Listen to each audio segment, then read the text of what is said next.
E aí, alunos, tudo bem? A aula de hoje a gente vai falar sobre complexo amazônico. Nas aulas anteriores que a gente falou de relevo, a gente falou de clima, a gente falou de solos, a gente acabou de industrialização, de urbanização, população, a gente falou da região norte, a gente falou aí da região amazônica, mas de uma maneira geral agora eu vou detalhar um pouquinho sobre os fenômenos que aconteceram aqui nessa região. Tudo bem? Bem, é a mesma coisa do que eu falei para vocês na aula de complexo nordestino. A gente tem a região nordeste e a gente tem o complexo nordestino. Basicamente, a gente pode ver ali como coisas bem semelhantes, mas de modo geral, quando a gente fala sobre complexos, a gente está basicamente individualizando uma região, né, através das suas características socioeconômicas, né, das suas características geoeconômicas, tá? Então, de certa maneira, aqui para as aulas, eu não dividi em regiões como as regiões, né, do IBGE, e sim nos complexos geoeconômicos. Por quê? A partir disso, eu já consegui entender economia, população e muitas coisas que a gente já falou anteriormente, a gente pode revisar, tá? Então, de uma maneira geral, a gente tem a região norte, tá? Que pega ali Acre, Amazonas, Roraima, Pará, Rondônia, Tocantins, Amapá, etc. E no caso, a gente tem a região amazônica, que pega uma parte do Maranhão, pega uma parte do Mato Grosso, tá? Então, de certa maneira, o que a gente precisa entender? Aqui, ó, tá a região norte, marcadinho de amarelinho, e a gente tem o complexo amazônico, tá? Que aqui envolve o de vermelhinho, acima desse vermelhinho, show? Então, se vocês conseguirem perceber, é basicamente a mesma área, né, de estudo, a mesma área de análise. Então, não fiquem encucando a cabeça de vocês com essa questão, tá? De certa maneira, o que a gente precisa entender são as características gerais. E é por isso que eu trago através, né, do ponto de vista dos complexos. Então, no caso, a gente vai falar do complexo amazônico. Bem, a gente já sabe algumas características naturais, né, geográficas, físicas do complexo amazônico. Por exemplo, a gente tem a maior bacia hidrográfica do mundo, a gente tem o segundo maior aquífero do mundo, que é o aquífero Alter do Chão, a gente tem um relevo que é extremamente movimentado. Os pontos mais altos do Brasil estão nessa área, como ali o Pico da Neblina, que fica na Serra do Imeri, ali no Planalto Residual Norte Amazônico. A gente tem a planície do Rio Amazonas, um rio extremamente importante hidrograficamente para o Brasil e até mesmo para o mundo, porque ele acaba determinando as questões climáticas da América do Sul, porque ele acaba, né, ajudando a circulação dos rios voadores. Aula de hidrografia, de clima lá atrás. Temos a MEC, né, a massa equatorial continental, que acaba levando chuva para o sertão nordestino no verão. Então, assim, a gente tem a floresta amazônica, o bioma amazônico, o maior bioma do mundo, onde a gente vai ter uma vegetação latifoliada, uma vegetação higrófila, hidrófila, uma vegetação perennifolia, que pode ser dividida, né, em estratos. Então, a gente tem ali mata do Igapó, mata de várzea, mata de terra firme, tá? Então, a gente já viu várias características físicas, solos levemente acidificados devido à lixiviação, mas os solos aluviais, que são aqueles solos próximos às áreas de várzea, né, da planície e inundação, são os solos mais férteis. Então, assim, muita coisa a gente viu. Mas, de maneira geral, então, vamos entender aí o que é o complexo amazônico, tá? O complexo amazônico, ele vai um pouquinho além do que a gente tem, né, de região norte. A região norte aqui, como a gente viu, Acre, Roraima, Amapá, Pará, Tocantins, Amapá, Rondônia, show? Então, aqui, de azulzinho, tá mostrando pra gente onde é a região norte. E aí a gente tem o que a gente chama de Amazônia Internacional e Amazônia Brasileira Ilegal. Por que eu tô falando de Amazônia Internacional? Porque a Amazônia, ela não fica somente no Brasil, ela pertence também a outros países. E no caso, de fato, a soberania, as áreas de fronteiras que a gente precisa cuidar, analisar, né, organizar, são as faixas, né, de Amazônia que fica dentro do território brasileiro, na qual a gente tem soberania sobre ele. Show? Então, de uma maneira geral, o complexo amazônico é uma regionalização que leva em consideração o que a gente chama de Amazônia brasileira, tá? Que foi redefinida aí com o nome de Amazônia Legal e que é a Amazônia que pertence ao Brasil, que é uma unidade administrativa do território brasileiro, do Estado brasileiro. Bem, falando um pouquinho aí do complexo amazônico. O complexo regional da Amazônia equivale a aproximadamente 4,9 milhões de quilômetros quadrados, representando 60% do território brasileiro. Então é bem grande. Só que a gente tem algumas características importantes em relação a outras pontuações, né? Como, por exemplo, ter a menor densidade demográfica do país. Para quem não lembra, densidade demográfica é população relativa, e a população relativa fala sobre o número de habitantes por quilômetro quadrado. Então, significa que essa taxa aqui de habitantes por quilômetro quadrado é a menor que nós temos, tá? É a região menos populosa, o que acaba, sendo muito consequência dessa população relativa. Até mesmo porque, gente, a própria floresta amazônica, ela é um impeditivo natural para que as ocupações humanas, elas aconteçam de fato. Mas a gente não pode esquecer que, falando de formação do território nacional, já no século XVI, século XVII, no final do século XVI, para metade do século XVII, através do Vale do Rio Amazonas, a gente já vai ter a ocupação de algumas áreas amazônicas, principalmente ali pelas missões jesuíticas e, pela procura pelas drogas do sertão. Então a gente tem aí os droguistas do sertão interiorizando e ultrapassando o Tratado da Linha de Tordesilhas, principalmente nessa área, tá? Então, no caso, a gente viu nas últimas aulas várias características associadas à região norte que hoje a gente pode individualizar. Lembrando também que a questão de industrialização é muito importante também para fomentar essa questão de população. E a gente sabe que a região amazônica, ela é um enclave, né? O que isso significa? Ela tem um enclave industrial, uma mancha industrial ali somente na Zona Franca de Manaus, o que faz com que eu tenha uma concentração populacional muito grande em Belém e em Manaus, tá? No Pará e no estado do Amazonas, mas porque é fomentada e dinamizada aí por essa zona de industrialização, por essa mancha de industrialização, tá? Possui o segundo menor grau de urbanização do país, perdendo apenas para o Nordeste, mas, assim, é bem parecido, só que, de fato, o que a gente consegue entender é que urbanização, de uma certa maneira, é a quantidade de população que vive em áreas urbanas. E a gente vai ter mais urbanização na região Norte do que na região Nordeste, porque nas áreas rurais, a gente não tem basicamente ninguém vivendo que é floresta, tá?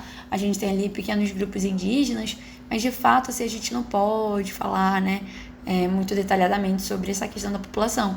Já na região Nordeste, nas áreas rurais, a gente ainda tem uma população bem pobre vivendo nesses locais, tá? Possui o segundo grau, então, segundo menor grau de urbanização do país, embora tenha sido uma das áreas que mais se urbanizou nos últimos anos, tá? E até certo ponto, ali durante a década de 70, era uma das mais urbanizadas, tá? A gente vai ter essas mudanças drásticas em relação à região Nordeste, depois que a gente tem uma dinamização da indústria em outras regiões e da reestruturação produtiva na década de 90, tá? Como que se deu a ocupação de fato da região amazônica? Eu já tinha conversado com vocês que basicamente a ocupação da Amazônia no século XVI e no século XVII foi seguindo o curso do rio Amazonas, nessas áreas de planície fluvial, e aí a gente vai ter essas ocupações em fortalezas. Muitas dessas missões aqui eram associadas às missões jesuíticas mesmo, para além daquelas fomentada pelo Estado português, pela coroa portuguesa. Show? Então, no século XVI e século XVII, a ocupação da Amazônia dava-se através de atividades tradicionais: caça, coleta, pesca, principalmente por parte dos indígenas. O apresamento de indígena também vai ser essencial para a gente entender como que se dá também a ocupação dessa região. Nesse tempo, a extração das drogas do sertão era a atividade mais importante. Como construção política, a Amazônia surge antes mesmo do Estado brasileiro. Mas por que isso? Nas aulas passadas, quando a gente estuda a formação do território nacional, quando a gente estuda a regionalização do Brasil, a gente vê que a região amazônica, como uma das primeiras áreas a serem atravessadas em relação ao Tratado de Tordesilhas, ela vai se constituir como um território importante. Então, antes mesmo de conhecer todo o território brasileiro, a gente já conhecia, de certa maneira, o território amazônico, e a gente já entendia, no caso Portugal, já entendia a importância dessas áreas.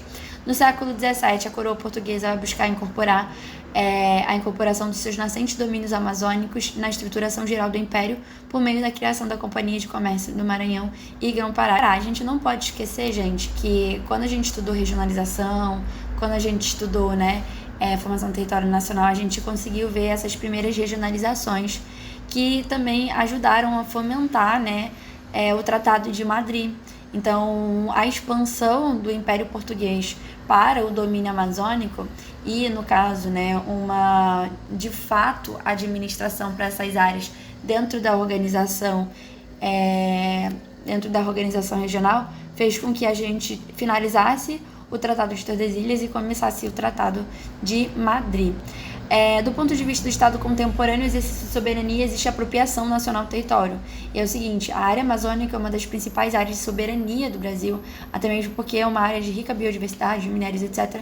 Então, o Brasil, ele precisa exercer sua soberania como Estado nessas áreas, tá? Então, assim, de uma maneira geral, isso vai começar a ser pensado durante o século XX, principalmente a partir da década de 30, com o Getúlio Vargas, ali com o seu plano nacionalista de integrar essas áreas, das áreas da região norte, ao resto do nosso país. E aí ele vai fazer isso através de políticas territoriais, tá? Então vão ter diversas políticas territoriais. Gente, a gente não pode esquecer que basicamente a dinamização da região norte, ela não acontece somente pelas drogas do sertão e pelas missões jesuíticas, exatamente porque isso está ali no século XVI e no século XVII. No século XIX, a gente vai perceber o ciclo da borracha, que por sinal vai ser essencial para a gente também entender a compra do Brasil pela Bolívia do Acre. Então, o Brasil vai comprar o Acre da Bolívia através desse movimento migratório que acontece para regiões amazônicas, e no caso seria uma região que não pertencia ao Brasil, que era ali pertencente à Bolívia. Então, o ciclo da borracha, no final do século XIX, início do século XX, ele vai ser essencial, tá? Principalmente final do século XIX, mas ele vai ser essencial para a gente ver um desenvolvimento, acontecendo ali naquela região, tá? Criando toda uma estrutura oligárquica, criando toda uma estrutura fundiária e criando, uma área de atração populacional para esses locais, tá? Então, entre o século XIX e o século XX, a gente teve o aumento da procura internacional pela borracha, que estimulou a exploração de movimentos migratórios, não somente nessa região do Acre, mas em toda a região das matas de várzea que a gente vai ter, porque a seringueira, que é que é a espécie de madeira, que é a espécie de árvore que gera esse látex, que faz a borracha, ele é da área de várzea, da mata de várzea, tá? Que seria aquela parte da floresta que ela fica inundada em um período do ano. Mas por que não terra firme, professora? É porque a seringueira, ela precisa de um solo úmido. Na terra firme, como é em locais mais altos, a gente não tem essa umidade presente no solo.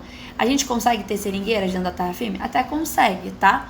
Mas, de fato, se um dia perguntarem para vocês onde fica a seringueira, é ali na mata de várzea, tá? Então, de uma maneira geral, a gente vai conseguir alocar o ciclo da borracha como um dos ciclos econômicos mais importantes que nós tivemos no nosso país, que atraiu muitos migrantes, não somente migrantes nordestinos, mas também migrantes do centro-oeste e às vezes, também migrantes da região sul, e conseguiu ali estruturar toda uma elite associada à exploração de borracha. Bem, coloquei aqui para vocês alguns marcos em termos de integração da região amazônica ao resto do Brasil. A gente vai ter o discurso amazônico do Getúlio Vargas, que é basicamente um discurso para desenvolvimento, um discurso para começar a colocar a Amazônia, colocar a região norte, no imaginário nacional, colocar dentro das pautas de discussão internacional. Na Segunda Guerra Mundial, a gente vai ter um resquício do que seria o ciclo da borracha no final do século XIX, porque os Estados Unidos ele começa a precisar bastante de borracha. Então, ali, durante o século XX, a gente vai voltar as nossas atenções novamente né, para a região amazônica, até que em 1953 a gente tem a criação da Superintendência do Plano de Valorização da Amazônia, que é basicamente criar planos de ações governamentais, estatais, para financiar, para desenvolver a região amazônica. A ideia era realmente valorizar aquela região como uma área, né, de fronteira demográfica, uma área de fronteira de capital, uma área de fronteira, né, política. Show? E para isso, a gente então vai começar a desenvolver eixos viários importantes, que vai até mesmo, muitas vezes, começar a interiorizar a própria floresta, tá? Então, no caso, a gente vai ter a construção da rodovia Belém-Brasília, além da Cuiabá-Porto Velho, que vai começar a fomentar aí a construção de vilas, de agrovilas, né, de pequenos núcleos urbanos. Outra coisa importante, né, que a gente tem a divisão da Amazônia em oriental e ocidental. A gente vai ver aí um pouco depois em relação a isso, como que se dá essa divisão, mas basicamente é um modo da gente subregionalizar essa região amazônica e a gente entender os processos específicos que acontecem em cada área, porque a gente já percebia que era diferente. Por exemplo, na Amazônia Oriental, a gente já percebia núcleos urbanos mais complexos do que nas áreas ocidentais. Em 1953, a gente tem um outro marco, né, que vai ser incorporado à Amazônia Brasileira o estado do Maranhão, de Goiás e de Mato Grosso, indo aí além do que a gente conhece simplesmente como região norte. Então, por isso que a gente tem a regionalização, que é da região norte, mas a regionalização da Amazônia, porque ele acaba pegando o Maranhão, né, que de fato pertence ao Nordeste, Goiás e Mato Grosso ao Centro-Oeste. Com esse dispositivo legal, a Amazônia Brasileira foi definida como uma unidade de planejamento, e é aquilo que eu tinha falado inicialmente para vocês, é uma unidade de administração. Em 1966, o plano de valorização da Amazônia, no caso, né, a Superintendência do Plano de Valorização da Amazônia, ela vai ser extinta, vai terminar, e a gente vai ter a criação da SUDAM. Então, a SUDAM, ela vai ser essencial para a gente entender como que a Amazônia virou uma área de atração de investimentos, não somente investimentos estatais, quer dizer, inicialmente foi investimentos estatais, mas também investimentos de transnacionais, tá? Porque o capital que é ali colocado na região norte, ela não é capital somente privado, nacional ou capital estatal, também é capital privado internacional. Então, a Amazônia, de certa maneira, ela participou ativamente, né, da internacionalização da economia brasileira, principalmente ali entre a década de 70 e a década de 90. Pela Lei 5.163, a gente vai ter então a Amazônia Brasileira dando lugar ao conceito de Amazônia Legal também aí como uma unidade de administração. A SUDAM, ela vai ser extremamente importante para a gente porque ela vai criar sub-órgãos de investimento, sub-órgãos de planejamento, não somente o planejamento político, mas também sobre planejamento econômico. Tanto que a gente vai ter ali o Fundo de Investimentos da Amazônia, chamado de FINAM, né, além de incentivos fiscais importantíssimos, mas também como o Banco da Amazônia, chamado de BASA, que acabou dando financiamento para empreendimentos privados, de certa maneira. E a gente vai perceber que depois disso, vai começar a desenvolver diversos projetos na Amazônia, para além daquele que a gente já conhecia, que era o Projeto Grande Carajás, o projeto da Zona Franca de Manaus. A gente vai ter diversos projetos minerais, projetos agropastoris, projetos econômicos. Bem, aquilo que eu tinha falado para vocês em divisão de Amazônia Oriental e Amazônia Ocidental é uma sub-regionalização, tá? Feita de forma não formal, não é que nem a gente viu da sub-região da região Nordeste, né?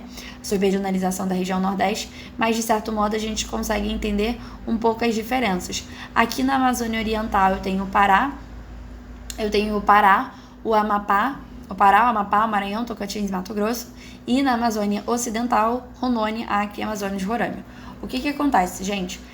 Ano passado caiu numa questão da ESA, perguntando quais seriam os estados que formam a Amazônia Oriental, Ocidental, agora eu não lembro, apesar que já perguntou 2 vezes. E quem faz a prova né, que quem faz a prova da ESA é a banca da SpaceX. Então eu trouxe aqui para vocês porque tá no livro da Demétrio, tá? E já a própria banca já pediu. É claro que vai ser assim, é claro que ele não vai perguntar para vocês, e quais são os estados, né?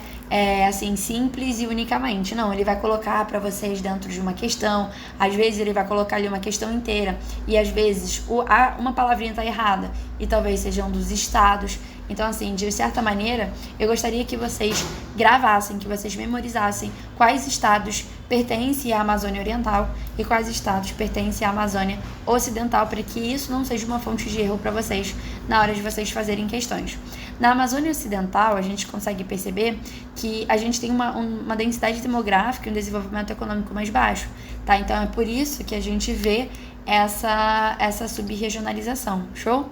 Então aqui, de uma certa maneira, sempre quando a gente falar, né, de Amazônia, quando a gente fala de região norte, de região amazônica, de complexo amazônico, a gente está falando de uma grande área de fronteira, uma grande área de soberania brasileira, e a gente vai ter políticas territoriais importantíssimas para elas, tá? E é por isso que eu tinha até conversado com vocês, né, que ela acaba sendo um espaço de fronteira político, demográfico e também de capital, porque gera aí muito dinheiro. Como que gera muito dinheiro, gente? Lembra do projeto Grande Carajás, que dinamizou, né, a produção de ferro na Serra dos Carajás? Lembra lá, na Serra dos Carajás, eu tive que até ter uma infraestrutura de energia, de transporte, toda específica para essa área. Porto de Itaqui, no Maranhão, eu tive que ter estradas de ferro Carajás, a usina de Tucuruí, que até recentemente era a maior usina do Brasil, totalmente brasileira, tá? Então eu tive que construir, eu tive que gerar muito investimento, tanto estatal, porque isso é do período militar, quanto também internacional, para poder dinamizar os projetos industriais, os projetos minerais que eu tinha ali naquela área, tá? Aqui, demográfica, porque ela é uma área de fluxos migratórios, muitas vezes ela, por causa dos ciclos, né?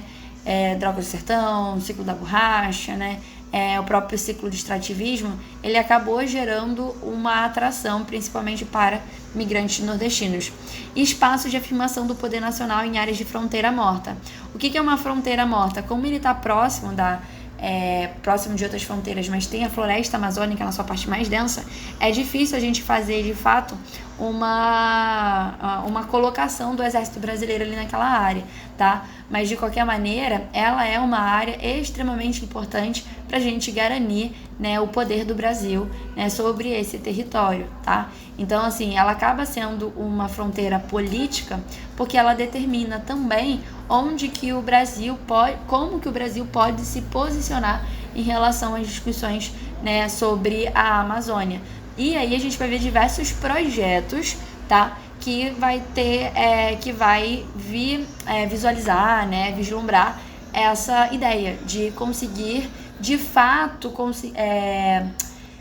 cuidar ali daquelas regiões de fronteira. A economia, um pouquinho sobre a economia, ela tem crescido à custa da constante degradação ambiental, e é um tópico aí bastante comum pra gente, falar sobre desmatamento, falar sobre arco do desmatamento, devastação nos últimos anos, né, devido aos garimpos ilegais, devido à ação das madeireiras, a ação, né, da própria expansão da fronteira agrícola tradicional brasileira para essas áreas, a gente tem tido um aumento muito grande do desmatamento no bioma amazônico. Mas não podemos esquecer que ele ainda é, né, um dos biomas mais preservados que a gente tem. Então é isso que ele está falando, a economia regional tem crescido à custa de constante degradação ambiental, uma vez que os responsáveis por esse avanço têm sido a expansão da pecuária extensiva, da agricultura em direção ao sul e ao leste da região e ainda a intensificação da ação ilegal de garimpeiros e madeireiros. O que é arco do desmatamento, né? O arco do desmatamento é isso aqui, ó. É este arco na qual a gente consegue ver que são áreas que foram mais desmatadas. Show? Então, sempre quando a gente pensar em arco do desmatamento, a gente está falando de arco da devastação, a área que foi desmatada. Para quê? Para muitas coisas, né? Para mobilização dessas áreas, para modernização dessas áreas. O Programa de Integração Nacional lá do regime militar, que visava colocar, né, investir em infraestrutura de transporte, utilizou muito dessas áreas para construção. Então, Transamazônica, que passava por aqui, né, acho que eu já falei para vocês, Então é importante a gente pensar que o arco do desmatamento, ele acaba sendo concentrado numa área que seria uma área mais facilitada desse desmatamento. Tá? Então o desmatamento da floresta amazônica, ela se intensifica a partir da década de 60, tá? Com a implantação do Programa de Integração Nacional, de viabilização dos transportes para essas áreas, até mesmo porque a gente tinha um projeto muito claro de integrar a região norte ao resto do Brasil através das rodovias, dentro do lema, né, integrar para não entregar, porque eu precisava integrar essa área ao resto do Brasil para que a gente pudesse, de fato, ter uma soberania nessa área, tá? Porque senão os outros países, eles iriam tomar conta, por exemplo, tá? Além do que, a gente também tem estratégias de colonização nessas áreas que acabou viabilizando, né, ainda mais esse desmatamento. A estratégia de colonização oficial ao longo do eixo leste-oeste da Transamazônica fracassou em virtude do abandono das agrovilas isoladas em meio à mata. Gente, era difícil, né? Você fazer uma agrovila, você fazer uma atividade agropastoril, você colocar uma rodovia no meio da floresta amazônica. É óbvio que a própria floresta amazônica, ela iria interceptar, né, esses projetos, ela não ia deixar eles se desenvolver. Mas a Amazônia converteu-se em uma fronteira demográfica para os fluxos migratórios orientados em torno do eixo sul-norte das rodovias Belém-Brasília, Cuiabá-Santarém e Brasília-Acre. E aí a gente consegue perceber que algumas áreas, né, principalmente aqui Rondônia, foram grandes áreas de fluxos, né, migratórios fomentados pela questão agrária, tá? Então eu coloquei aqui um histórico do Afonso das Queimadas na Amazônia, porque as queimadas também é bastante importante para a gente entender a questão. Então, de 10 em 10 anos, né, pelo menos nesses 30 primeiros anos da década de 70 à década de 90, a gente vai ter um avanço muito grande da devastação, tanto que a gente tem órgãos, né, muito competentes para analisar o aumento ou a diminuição, né, que é pelo INPE, pelo Instituto de Pesquisas Espaciais, apesar dele estar parado aí devido à falta, né, de investimento federal, mas de certa maneira ele consegue entender como que seria o aumento ou a diminuição, né, do arco do desmatamento, que tem ali diversos personagens que o fomentaram, tá? Mas principalmente a soja, a pecuária, tá? O garimpo ilegal, a própria grilagem, biopirataria, até mesmo os conflitos fundiários, tá? Então, assim, quando a gente percebe os núcleos urbanos, as faixas degradadas por mineração e áreas de agricultura, pastagem e reflorestamento, a gente está olhando para essa faixa aqui. Tudo bem? Bom. Ai, desculpa, eu tô dando monitoria. Você se importa de eu ficar falando? Se eu falo também. Tô acabando de explicar umas questões. Aí, aqui a gente tem, então, o arco do desmatamento. Essa aqui é o arco da devastação da região amazônica. Bem, aqui falando, né, sobre a questão dos estados da região norte em relação à economia, né, da região como um todo. A gente vai conseguir perceber que o Pará é o estado que possui a economia mais dinâmica e diversificada. Mas a gente não pode esquecer que no Pará a gente tem projetos minerais extremamente importantes, tá? No caso aí a gente tem o projeto Grande Carajás, o projeto de alumínio, o projeto de manganês, tá? Além da questão da agricultura como um todo, o Amazonas também por causa da Zona Franca de Manaus. Então a gente tem 2 estados muito fortes. Então eu coloquei aqui para vocês, né, o Pará é o que possui a economia mais dinâmica e diversificada, e a gente tem a criação de gado bovino, né, em São Félix do Xingu, a mineração em Barcarena e Paraupebas, né, então áreas ali próximas a de Carajás. O estado também conta com algumas indústrias alimentícias, têxteis, madeireiras, metalúrgicas. Então é assim que a gente consegue entender esse peso do Pará em relação à região norte. No estado do Amazonas, que seria a segunda região mais importante, a gente vai ver que o destaque principal está na Zona Franca de Manaus, que acabou aí atraindo muitas empresas nacionais e internacionais pelas suas isenções de impostos de importação. Tá, então assim, é importante, eu falei com vocês sobre Zona Franca de Manaus, a aula de industrialização. Não podemos esquecer também que é em Manaus que a gente tem a exploração de petróleo em bacias continentais, tá? Então, no caso, petróleo e gás natural é bastante importante, principalmente ali em Urucu, né, na bacia do Solimões.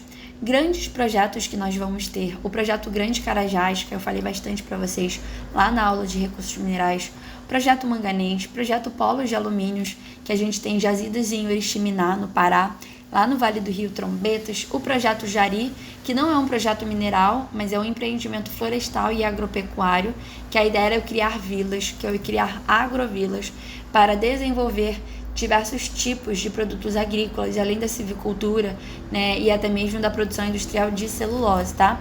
Então, para além disso, né, a gente tem o cultivo de arroz e a criação de búfalos. Só para vocês terem uma noção, é no Pará, na ilha de Marajós, que a gente tem a maior criação de búfalos do Brasil. Bem, em 1974, a gente tem os programas de polo agropecuários e agrominerais da Amazônia, o Polo Amazônia, que ele acaba, né, tendo um objetivo de estimular cada vez mais projetos. Então, vários projetos que a gente vê aqui e de continuação nas próximas décadas são projetos resultados desse programa, tá? Os projetos minerais concentraram-se em Manaus e na Amazônia Oriental. A Zona Franca de Manaus desenvolve sobre a coordenação da SUFRAMA, que acaba tendo como consequência, né, essa criação desses programas. Tá, então aqui em 1967, a gente vai ter primeiro a criação da SUFRAMA, que é a Superintendência da Zona Franca de Manaus, e depois a gente tem a SUDAM, que é a Superintendência de Desenvolvimento da Amazônia, tá? Não podemos esquecer disso. E, né, a questão da SUFRAMA é que hoje ela estrutura o maior enclave industrial da região norte, tá? E, gente, é o seguinte, a gente consegue entender um pouquinho dessa dualidade entre a industrialização através da Zona Franca de Manaus e a economia rural. O que acontece? Quando a gente está falando de economia rural, não somente a gente está falando ali de agropecuária, mas a gente também pode falar sobre a questão das próprias reservas indígenas e como que há um contraste, né, muito grande em certas áreas, tá? Então aqui um mapinha mostrando para vocês onde que a gente tem as principais reservas indígenas, até mesmo porque, principalmente através da Constituição de 88, a gente vai ter uma obrigatoriedade, né, da demarcação de terras indígenas para proteger essas comunidades, esses grupos, né, culturais, principalmente próximos a linhas de fronteira, tá? Que seria aí áreas que são menos monitoradas. E aí a gente consegue ver então essas áreas, a extração de borracha em alguns pontos, né? E ainda essa predominância em áreas mais ocidentais do estado do Amazonas, do Acre, etc. A predominância de lavoura em certas áreas, a de criação de gado. Mas de uma forma geral a gente precisa entender essa dualidade, esse contraste, né? E como que a modernização ela chega na região norte a partir da Zona Franca de Manaus. A gente já estudou a Zona Franca, né, lá na questão de industrialização brasileira, porque foi importante eu falar sobre ela, mas a gente não pode esquecer que a colocação dela, na verdade, é uma estratégia geopolítica e é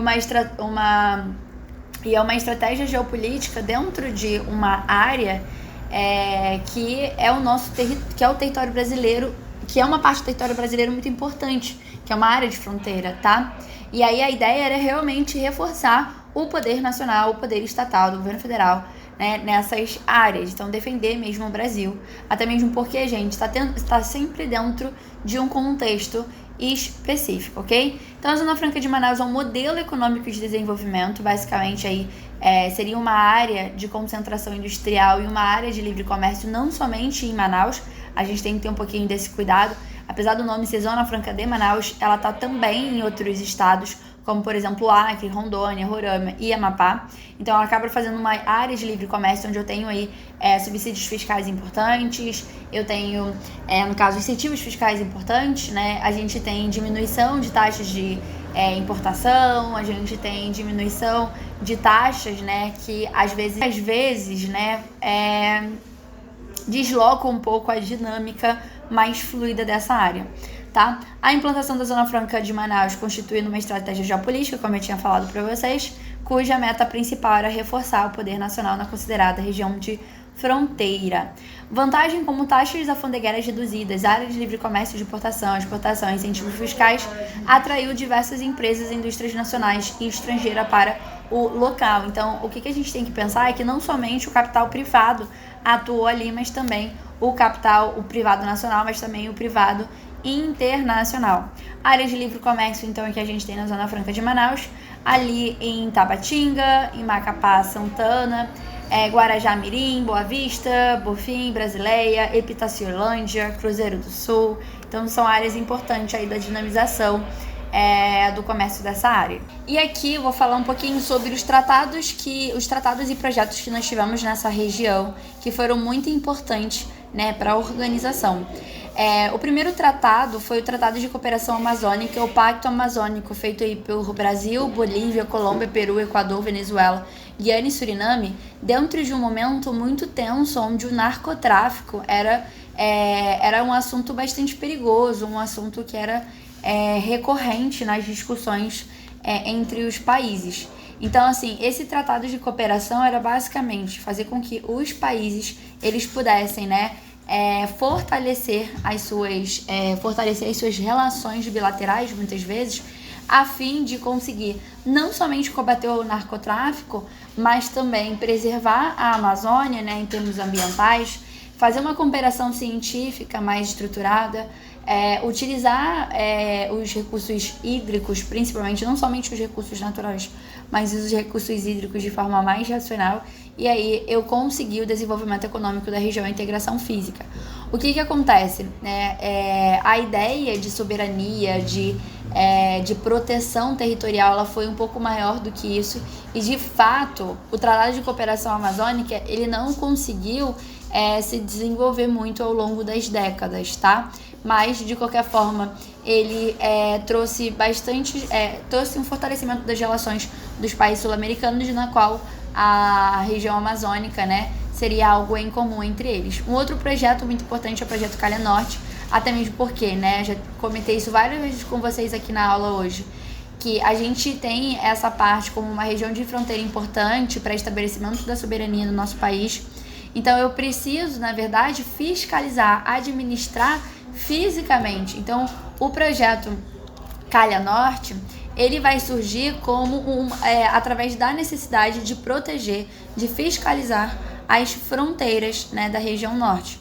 Então, o que acontece? Eu vou colocar ali uma infraestrutura viária, eu vou modernizar as rodovias, a infraestrutura de energia também, a própria comunicação, educação, saúde, desenvolvimento das manchas urbanas, desenvolvimento e apoio às comunidades indígenas. Então, tudo isso estava ali dentro do objetivo do projeto Calha Norte, para que a gente pudesse criar, né, nessas faixas setentrionais, que seriam áreas mais de difícil acesso, uma atuação do Estado de fato, e aí a gente conseguir estabelecer a soberania do país. Show? A faixa de fronteira desde Oiapoque até Tabatinga foi definida como propriedade do projeto, então principalmente as Forças Armadas foram enviadas para essas áreas mais setentrionais, mais difíceis de serem fiscalizadas, para, né, proteger. O projeto Civan, ele também é considerado um projeto estratégico dentro aí da cobertura,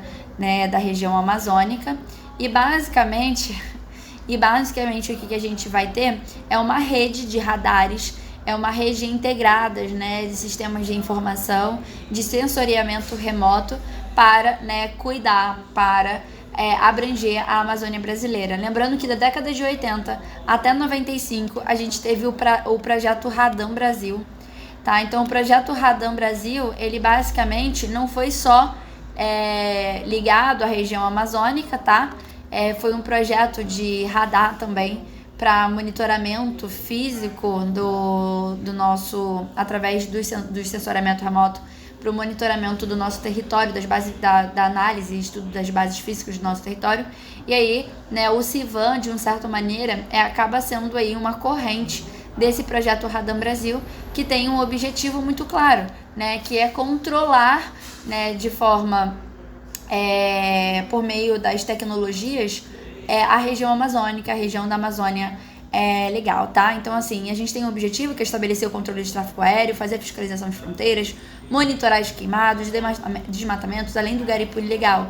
Então, o CIVAM, que é o Sistema de Vigilância da Amazônia, que no caso é administrado aí pelo Sistema de Proteção da Amazônia, é um dos grandes projetos, né, integradores e um dos grandes projetos, né, para conservação também do nosso bioma, desse bioma, né. O programa de coletas e processamento de dados e imagens obtidos por satélites, radares e sensores, né, estrutura-se em torno de 3 centros regionais importantes: Belém, Manaus e Porto Velho. Lembrando que Belém e Manaus, né, devido aí à complexidade das estruturas urbanas, fez com que essa área se tornasse uma área prioritária nessa questão, tá? E em 2004, a gente tem um plano, né? Eu tentei fazer aí, na verdade, uma contextualização histórica, fui avançando para vocês. Em 2004, a gente tem um lançamento do programa Amazônia Sustentável, que foi subregionalizar a Amazônia em 3 partes. Aqui a Amazônia Ocidental, a Amazônia Central e o arco de povoamento adensado. Então muda um pouquinho daquela estruturação que eu tinha mostrado para vocês entre a Amazônia Ocidental e a Amazônia Oriental. Então, na prova, eles vão encaminhar vocês para qual subregionalização eles querem. Mas esse alinhamento do plano de Amazônia Sustentável era, a partir de agora, a partir de 2004, como que a gente vai reestruturar, né, o território amazônico para a gente criar um desenvolvimento, né, para essa área, mas um desenvolvimento que respeite as comunidades, que respeite a natureza, que respeite, né, os recursos naturais, recursos hídricos como um todo, tá? Então a ideia era mesmo, por esse plano Amazônia Sustentável, era eu conciliar as necessidades do desenvolvimento econômico com a de preservação ambiental, que está ali na base, né, do que a gente chama de desenvolvimento sustentável, tá? Desenvolvimento sustentável. E aí, então, a gente tem essa regionalização e para cada regionalização a gente teria aí uma diretriz de planejamento. Como assim? Aqui do arco do povoamento adensado, ele tem uma característica. Então, o desenvolvimento, as produções agrícolas, industriais, o crescimento urbano, ele vai ser moldado por um objetivo específico. Isso vai mudar para a Amazônia Central e isso vai mudar para a Amazônia Ocidental. A zona do arco do povoamento adensado, né, seria basicamente o arco do desmatamento, né, para quem se lembra do mapa que eu mostrei no começo da aula, foi isso. E o que a gente tinha ali como prioridade? Bem, já tá desmatado. Então a gente vai utilizar essa área aqui com cuidado, a gente vai utilizar essa área aqui com inteligência. O que a gente vai fazer? As indústrias madeireiras que já existem aqui, agora a gente vai modernizar elas, porque quanto mais modernas elas são, mais sustentáveis elas podem ser, já que a maior parte dos equipamentos, a maior parte das estruturas industriais, hoje, né, precisa obedecer ali certas rigorosidades de leis ambientais. Então, assim, vamos modernizar, porque se a gente continuar de uma forma tradicional, a gente vai continuar desmatando e muito. A gente tem que melhorar, né, os serviços públicos nas manchas urbanas que a gente tem aqui, porque se a gente não melhorar, vai fazer com que a gente tenha uma migração para as áreas mais interiorizadas da região amazônica e a gente pode aumentar o desmatamento. Então, vamos melhorar a infraestrutura pública para poder fazer com que a gente tenha, né, a gente mantenha, a gente retenha a população aqui naquela área, tá? E, de qualquer maneira, a gente sabe que ali foi desmatado muito pela questão de soja, então vamos criar planos de ações para conter o avanço, né, do plantio de soja rumo às áreas aí florestais. A Amazônia Central seria a zona aí mais vulnerável ao desmatamento, né, porque a gente tem essa parte aqui que é mais difícil de desmatar por causa da terra, porque são áreas mais afastadas, né, dos grandes centros urbanos e tal. E de uma certa maneira, é essa área aqui que hoje está ali no rumo, né, do espraiamento da soja, do gado, né, do gado extensível, etc. Bem, a Amazônia Central seria essa área mais vulnerável de desmatamento. As prioridades quais seriam, né? A gente vai, então, utilizar ali uma agricultura mais subsistência, uma agricultura familiar, as explorações feitas do extrativismo, do coco, das sementes, das fibras, dos frutos, eles vão ser feitos pela própria família, para o sustento da família, tá? Claro que a gente poderia utilizar esses produtos agrícolas para exportação, para poder gerar renda, para poder gerar capital para essas populações, mas de fato eu teria que fazer aquilo com muito cuidado, até mesmo porque se eu deixo à mão né, das famílias, geralmente essas famílias elas vão ter técnicas mais rudimentares, técnicas mais tradicionais e técnicas menos impactantes, né, para o solo, para o ecossistema em geral. Exportação de produtos agrícolas e extração vegetal e regularização de terras indígenas, então mais demarcação de terras indígenas e das unidades de conservação, tá? Então é importante, tanto a demarcação de terras indígenas quanto a unidade de conservação são importantes para a gente ter ali um aparato legal para diminuição do desmatamento, show? A Amazônia Ocidental é a zona mais preservada, para ela o plano rever como prioridades, né? Ampliação das redes de transporte e comunicação feita de forma estruturada, com planejamento estratégico, com uma engenharia de transporte, né? Facilitando a mobilidade urbana, o desenvolvimento do turismo ecológico, ou seja, utilizar a própria Amazônia para gerar renda sem destruí-la, né? Porque ela ali intacta, ela pode gerar muita riqueza, tá? E o manejo sustentável de produtos florestais. Em 2006, a gente tem aí a promulgação da Lei de Gestão de Florestas Nacionais, chamadas de FLONAS, também bastante importante, que acaba complementando, né, esse plano da Amazônia Sustentável. E basicamente a gente poderia conceder, no caso o Estado, conceder o uso de áreas florestais, né, para exploração econômica por empresas privadas, ou seja, para ir além do que somente o Estado tomar conta. A gente sabe, né, que na metade da década de 90, final do século XX, início do século XXI, a gente vai ter essa questão das concessões muito impactante, né, na estruturação do Brasil, e vai acabar também tendo aí as suas consequências na questão de gestão de florestas, tá? Então, basicamente, a Lei de Gestão de Florestas Nacionais, ela prevê a concessão de uso de áreas florestais para exploração econômica por empresas privadas. Vão ter críticos, né, falando que isso, na verdade, uma empresa privada, uma empresa internacional, ela não vai ter o mesmo objetivo de preservar a floresta, assim como um gestor nacional, tá?